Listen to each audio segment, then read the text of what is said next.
Students, today we are going to discuss about collision theory of reactions कि साडे कोल कोई भी रिएक्शन आ A plus B giving products ਤਾਂ collision theory reactions ਦੀ occurrence ਬਾਰੇ ਸਾਨੂੰ ਕੀ ਦੱਸਦੀ ਆ basic postulate of collision theory is that कि the reaction between reactant species will start only when the reactant species collide with each other.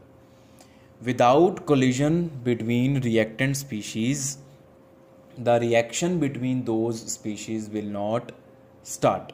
This is the main postulate of collision theory. A and B the reaction ਤਾਂ ਹੀ ਸ਼ੁਰੂ ਹੋਏਗੀ ਜੇ A and B molecules ਇੱਕ ਦੂਜੇ ਦੇ ਨਾਲ collide ਕਰਨਗੇ। ठीक है, ये ਇਹਦਾ basic assumption हो गया। ਇਸ ਤੋਂ ਬਾਅਦ ਕੋਲੀਜਨ ਥਿਊਰੀ ਫਰਦਰ ਅਸੀਂ ਕਿੱਦਾਂ ਐਡਵਾਂਸਮੈਂਟ ਕਿੱਦਾਂ ਕਰਦੇ ਹਾਂ ਕੋਲੀਜਨ ਥਿਊਰੀ ਦੇ ਵਿੱਚ ਕਿ ਹੁਣ ਅਗਰ ਮੰਨ ਲਓ A ਐਂਡ B ਇੱਕ ਦੂਜੇ ਨਾਲ ਕੋਲਾਈਡ ਕਰ ਗਏ ਤਾਂ ਰਿਐਕਸ਼ਨ ਸ਼ੁਰੂ ਹੋ ਗਈ, ਪ੍ਰੋਡਕਟ ਬਣ ਗਿਆ। ਦੂਜਾ A and B the set collide ਕੀਤਾ, ਇੱਕ ਹੋਰ ਪ੍ਰੋਡਕਟ। ਤੀਜਾ A and B the set collide ਕੀਤਾ, ਇੱਕ ਹੋਰ ਪ੍ਰੋਡਕਟ। ਤਾਂ ਇਸ ਤਰੀਕੇ ਦੇ ਨਾਲ ਸਾਡੇ ਕੋਲ A ਐਂਡ B ਦੇ ਵਿੱਚ ਕੋਲੀਜਨ ਹੋਣ ਦੇ ਨਾਲ ਪ੍ਰੋਡਕਟਸ ਬਣਦੇ ਆ। ਲੇਕਿਨ ਜਿਹੜੇ ਇਹ ਕੋਲੀਜਨਸ ਹੋ ਰਹੇ ਆ, collisions taking place per second per unit volume is called collision frequency, having symbol Z। तो मान लो कि आ कंटेनर आ, इस कंटेनर दे विच असी A and B molecules रखते, n number of A molecules n number of B molecules, एक एक molecule नहीं रखा।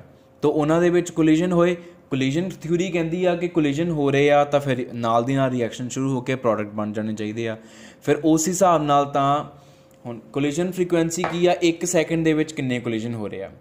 हुण नॉर्मली की देखा गया कि 1 सैकेंड दे विच 10⁻⁵ दे अराउंड, इस तो ज़्यादा भी हो सकते, ईवन 10⁻26 27 28 तक भी चले जाती है वैल्यू। 10⁻25 तो 10⁻28 कोलीजन फ्रीकुएंसी इन्नी देखी गई है रिएक्शनस की कि 1 सैकेंड दे विच इन्ने कोलीजन हो जाते हैं। तो फिर तो 1 सैकेंड दे विच इन्ने प्रोडक्ट बन जाने चाहिए आ, ठीक है। लेकिन रिएक्शनस इन्नियां फास्ट तो होंदियां नहीं, रिएक्शनस तो स्लो होंदियां, हौली हौली होंदियां। तो यदा मतलब 1 सैकेंड दे विच जिहड़े इन्ने बड़े कोलीजन हो रहे आ वो सारे दे सारे कोलीजन इफैक्टिव नहीं होंदे। उन्हां चों मैक्सीमम कोलीजनस आर इनइफैक्टिव।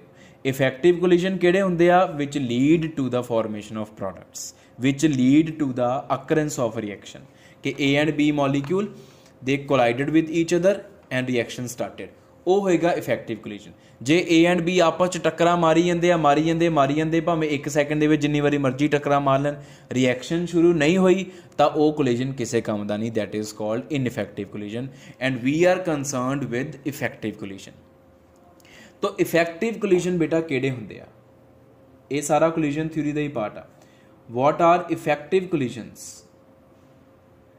जिहड़े रिएक्शन दी अकरेंस नूं लीड करते हैं, जिन्हां कोलीजनस करके रिएक्शन वाकई शुरू हुंदी, वो इफैक्टिव कोलीजनस हुंदे आ। हुण वो कोलीजनस किहड़े हुंदे आ? वो कोलीजन हुंदे आ जिहड़े दो तरह के बैरीयर्स नूं क्रॉस कर लैंदे आ। पहला बैरीयर की आ? Energy barrier. हर एक रिएक्शन की बेटा अपनी अपनी एनर्जी की एक बैरीयर होंदी है। मान लो अगर मैं A एंड B की रिएक्शन की गल कर रहा, होर कोई रिएक्शन होएगी C एंड D की, होर कोई रिएक्शन होगी E एंड F की। We have variety of n number of reactions that we study in chemistry. तो हर रिएक्शन के लिए एनर्जी बैरीयर अलग अलग है। एनर्जी बैरीयर की कहता वा कि मॉलिक्यूल जिहड़े आपस दे विच कोलाइड कर रहे आ उन्हां दा कोलीजन इफैक्टिव तां ही होएगा if they possess certain minimum amount of energy. जिदा फॉर एग्जाम्पल कि कोई कॉलेज आ, उहदे विच एडमिशनस शुरू हुई और स्टूडेंट्स बहुत सारे आ जिहड़े एडमिशनस लैन आए आ, लेकिन कॉलेज ने एक कंडीशन सैटअप कर लिया कि जिन्हां बच्चों के एंट्रेंस टैसट के विचों 90% या 90% तो अबाव मार्क्स होंगे, असी उन्होंने एडमिशन देवांगे। हुण एडमिशन लैन तो बहुत सारे आए, 70% वाले भी, 75 वाले भी, 80 वाले भी, 85 वाले भी, सारे आए वेटिंग लिस्ट नाम लगे उन्होंने। लेकिन बैरीयर क्रॉस जिहड़े करनगे 90% वाला उही कॉलेज में एडमिट होणगे। इदां ही हर एक कॉलेज ने अलग अलग कंडीशन सैट कर ली किसी ने 90 ਦੀ ਕੀਤੀ, किसी ने 85 ਦੀ, किसी ने 80 ਦੀ, किसी ने 95 ਦੀ। ਉੱਦਾਂ ਹੀ हर रिएक्शन ਦਾ एनर्जी बैरियर अलग-अलग आ। ਕਿਸੇ रिएक्शन ਦਾ एनर्जी बैरियर ਇਹ ਕਹਿੰਦਾ ਕਿ ਜੇ रिएक्टेंट मॉलिक्यूल्स ਦੀ एनर्जी 100 जाउल या 100 kilo joule, just imaginative value imaginary हो गई, तो फिर उन्हों का कोलिजन इफेक्टिव हो जाएगा। तो जे रिएक्टेंट्स की एनर्जी 95 आ, जिन्नियां मर्जी टक्कर मारी जान, वो 100 जिन्नी तक्कर उन्होंने एनर्जी नहीं होंगी, उन्होंने कोलिजन किसी काम का नहीं है, कोलिजन इफेक्टिव नहीं होएगा। This is called energy barrier and that energy limit जिहड़ी कि रिएक्टेंट्स कोल क्रॉस करनी जरूरी आ, घट्टो घट्ट उन्नी एनर्जी होनी जरूरी आ ताकि उन्होंने कोलिजन इफेक्टिव हो। That is called threshold energy. उस एनर्जी नूं थ्रैशोल्ड एनर्जी का नाम दिंदे असीं, ET लिख दिंदे आ। ठीक है, तो मॉलिक्यूल्स ऑफ रिएक्टेंट्स या reactant molecules must possess energy equal to और more than threshold energy to start reaction to collide with each other effectively. दूजा बैरियर हुंदा वा ओरीएंटेशन बैरियर। ओरीएंटेशन बैरियर की कहता आ कि मॉलिक्यूल्स एक दूजे दे with respect to properly orient होने चाहिए आ। जे उन्हां दी ओरीएंटेशन एक दूजे दे विद रिस्पैक्ट टू प्रॉपर नहीं हैगी तो जिन्नियां मर्जी टक्करां मारी जान उन्हां दे विच रिएक्शन स्टार्ट नहीं होएगी। जिद्दां हुण आ रिएक्शन आ NO2 and NO2 giving N2O4, आ कोई रिएक्शन आ, ये इनऑर्गेनिक दी रिएक्शन आ। तो ये विच नाइट्रोजन ते नाइट्रोजन का बॉन्ड बनता वा इस रिएक्शन दे विच।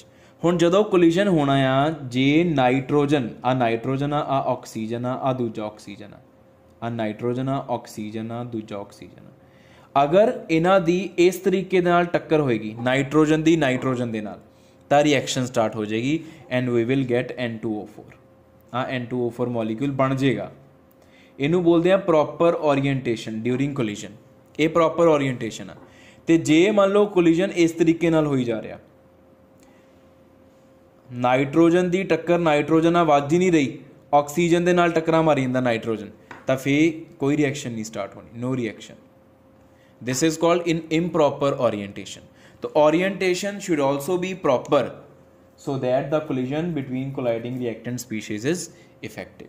तो अगर रिएक्टेंट मॉलिक्यूल्स ये दो बैरियर्स नू क्रॉस करते, एनर्जी बैरियर एंड ओरीएंटेशन बैरियर नू, फिर जाके उन्हों का कोलिजन इफेक्टिव होंदा, अदरवाइज उन्हों का कोलिजन इनइफेक्टिव होंदा। और 1 सैकेंड दे विच नंबर ऑफ कोलिजनस किन्ने हो जाते हैं 10⁻25 तो 10⁻28 तक कोलिजनस हो सकते हैं। वैल्यू उपर थले हो सकती है, फिर भी ये वैल्यू बहुत ज़्यादा आ। पर ये सारे दे सारे कोलिजनस जिन्होंने असीं कोलिजन फ्रीक्वेंसी बोलते हैं वो इफेक्टिव नहीं होंगे। इन्हां चों only fraction of collisions is ineffective and that fraction of effective collision is F, उन्होंने असीं F बोलते हैं। और जिहड़ी रेट ऑफ रिएक्शन आ किसी भी रिएक्शन की rate, it is directly proportional to Z as well as F। और रेट Z ते भी डिपेंड करती है, number of collision taking place per second per unit volume उत्ते भी डिपेंड करती है, तो इफेक्टिव कोलिजन के फ्रैक्शन ते दोनों ते डिपेंड करती है। Z इनक्रीज़ करूगा तो भी रेट इनक्रीज़ करूगी, F इनक्रीज़ करूगा तो भी रेट इनक्रीज़ करूगी। So this is all about the collision theory. तो कोलिजन थ्योरी तो असी एक चीज़ सीखी आ मेन जी याद रखनी है फरदर डिस्कशनस के लिए, वो यह आ कि रिएक्टेंट्स के विचकार रिएक्शन उदों ही शुरू होंदी आ, वो प्रोडक्ट्स वाल उदों ही जाना शुरू करते आ जदों उन्हां दा कोलिजन इफेक्टिव होवे, ते उन्हां दा कोलिजन उदों ही इफेक्टिव हुंदा आ जदों they possess a certain minimum amount of energy which is required and it is called threshold energy. जिन्नी देर तक उन्हां दे कोल थ्रैशोल्ड एनर्जी के बराबर एनर्जी है, उस तो ज़्यादा एनर्जी नहीं होंदी, उन्हां दा इफेक्टिव किसी काम का नहीं, वो कभी भी रिएक्शन स्टार्ट नहीं कर सकते, वो प्रोडक्ट दे विच कन्वर्ट नहीं हो सकते। ये चीज़ असीं कोलिजन थ्योरी तो सीखते हैं। इस तो बाद बेटा आपां एक थ्योरी होर पढ़नी है, it is very briefly discussed, very brief theory and it is transition state theory. Transition state और एक्टिवेटेड कॉम्प्लेक्स थ्योरी।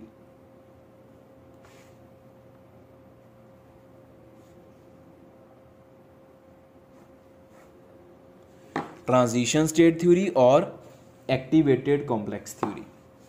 तो ये एक्टिवेटेड कॉम्प्लैक्स या ट्रांजिशन स्टेट दोनों सेम चीज़ है। Transition state is also named as activated complex. एक ही चीज़ आ ਜਦੋਂ ਰਿਐਕਟੈਂਟਸ ਆਪਸ ਦੇ ਵਿੱਚ ਕੋਲਾਈਡ ਕਰਦੇ ਆ ਔਰ ਉਹਨਾਂ ਦੀ ਰਿਐਕਸ਼ਨ ਹਲਕੀ ਹਲਕੀ ਨਾਲ ਦੀ ਨਾਲ ਆਪਾਂ ਉਹਨਾਂ ਨੂੰ ਬਾਹਰੋਂ ਅੱਛਾ એનર્ਜੀ ਪ੍ਰੋਵਾਈਡ ਕਰਨੀ ਸ਼ੁਰੂ ਕਰ ਦਿੰਦੇ ਆ ਤਾਂ ਕਿ ਉਹਨਾਂ ਦੀ એનર્ਜੀ ਕਿਹਦੇ ਬਰਾਬਰ ਹੋ ਜੇ, ਥ੍ਰੈਸ਼ਹੋਲਡ એનર્ਜੀ ਦੇ ਬਰਾਬਰ ਹੋ ਜੇ।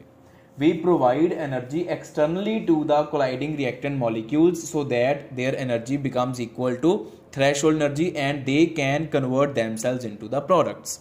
Before the formation of products and after the start of reaction between colliding reactant species, there takes place formation of a very short lived complex or species which is never isolated from the reaction, ਜਿਹਨੂੰ ਅਸੀਂ reaction mixture ਤੋਂ separate ਕਦੀ ਵੀ ਨਹੀਂ ਕਰ ਸਕਦੇ ਔਰ whose life span is fraction of seconds, that is called activated complex or transition state।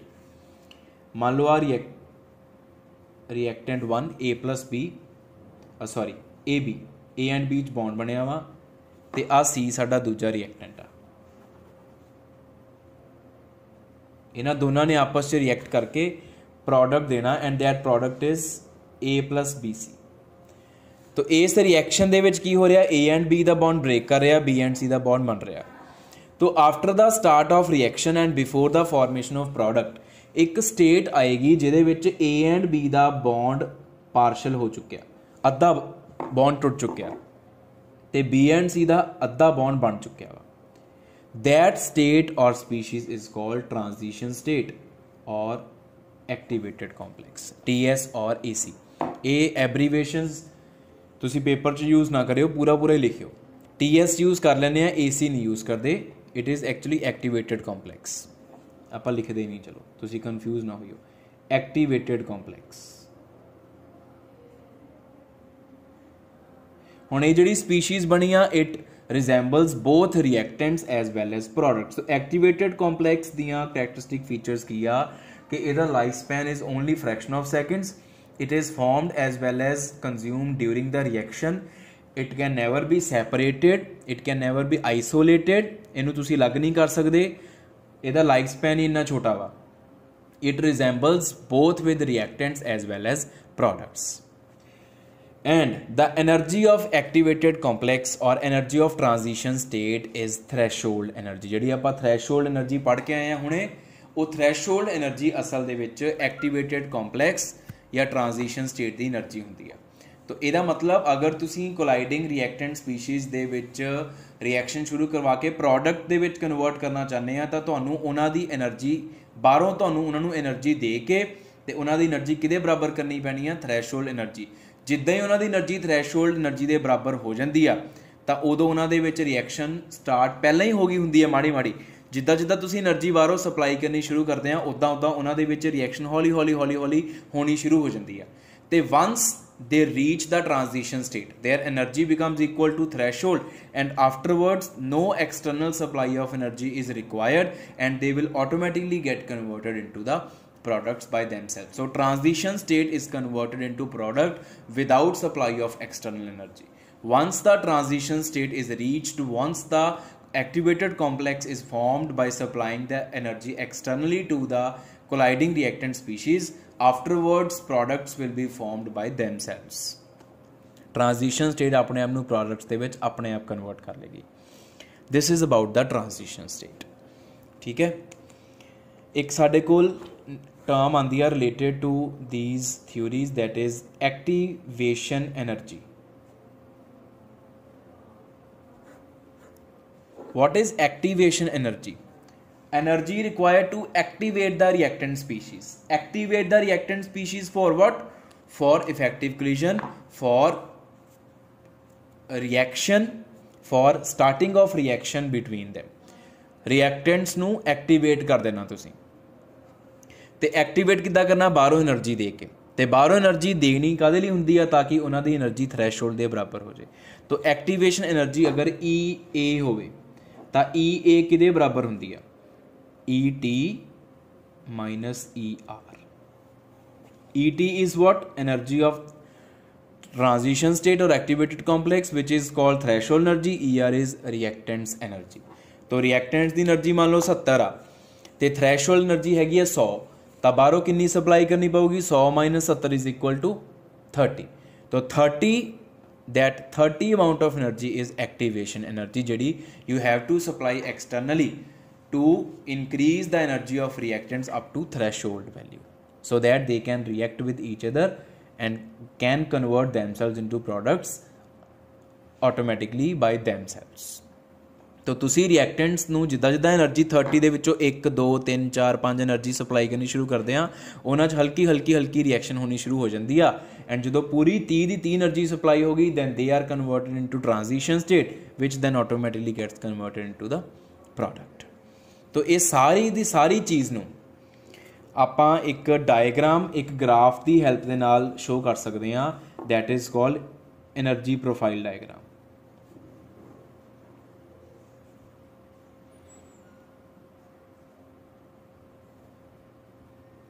तो energy profile diagram किया a graph a diagram depicting the progress of reaction.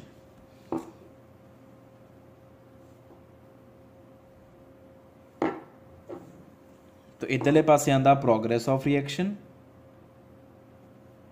Reaction अगे वध रही है और इधरले पासे हुंदी है एनर्जी। ठीक है जी,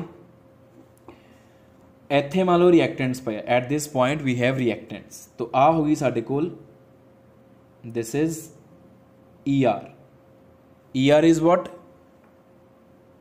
एनर्जी ऑफ रिएक्टेंट्स। ਇੱਥੇ ਰਿਐਕਟੈਂਟਸ ਪਏ ਆ। तो ਜਿੱਦਾਂ ਜਿੱਦਾਂ ਤੁਸੀਂ ਰਿਐਕਟੈਂਟਸ ਨੂੰ એનર્ਜੀ ਸਪਲਾਈ ਕਰਨੀ ਸ਼ੁਰੂ ਕਰਦੇ ਹੋ ਉਦੋਂ ਦਾ ਰਿਐਕਸ਼ਨ ਅੱਗੇ ਵੀ ਵਧਣਾ ਸ਼ੁਰੂ ਹੋ ਗਈ ਤੇ ਰਿਐਕਟੈਂਟਸ ਦੀ ਨਾਲ એનર્ਜੀ ਵੀ ਵਧ ਰਹੀ ਆ। तो ਗ੍ਰਾਫ ਇੱਧਰ ਨੂੰ ਜਾਣਾ ਸ਼ੁਰੂ ਕਰਤਾ ਇਸ ਤਰੀਕੇ ਦੇ ਨਾਲ। ਆ ਗ੍ਰਾਫ ਅੱਗੇ ਦੀ ਅੱਗੇ ਜਾ ਰਿਹਾ। ਠੀਕ ਹੈ, ਇੱਕ ਪੁਆਇੰਟ ਆਇਆ ਇੱਥੇ ਆਉਣ ਤੋਂ ਬਾਅਦ ਮੰਨ ਲਓ ट्रांजिशन स्टेट आ गई, दिस इज ट्रांजिशन स्टेट। और जी आ एनर्जी आ it is ET threshold energy. Once the transition state is reached उस तो बाद रिएक्शन अगे भी वधनी है तो नाल एनर्जी घटनी शुरू हो जानी है, तां ही स्टेबिलिटी आऊगी तो अल्टीमेटली साडे कोल की बन जाने ultimately we have formation of products. तो मान लो इत्थे प्रोडक्ट्स बन गए and this corresponds to EP। what is EP? energy of products। तो ये है reaction profile diagram which depicts the progress of reaction with energy with external supply of energy कि तुसी किद्दां रिएक्टेंट्स नूं एनर्जी सप्लाई करते हैं तो रिएक्शन हौली हौली अगे वधना शुरू करती है तो नाल नाल रिएक्टेंट्स की एनर्जी इनक्रीज़ कर रही है। तो फिर ट्रांजिशन स्टेट बन गई मिडवे, उस तो बाद प्रोडक्ट्स के विच ट्रांजिशन स्टेट अपने आप नूं कन्वर्ट कर लैंदी है तो एनर्जी फिर डिक्रीज़ करना शुरू कर जाती है। ठीक है, एनर्जी प्रोफाइल डायग्राम आ साडे कोल।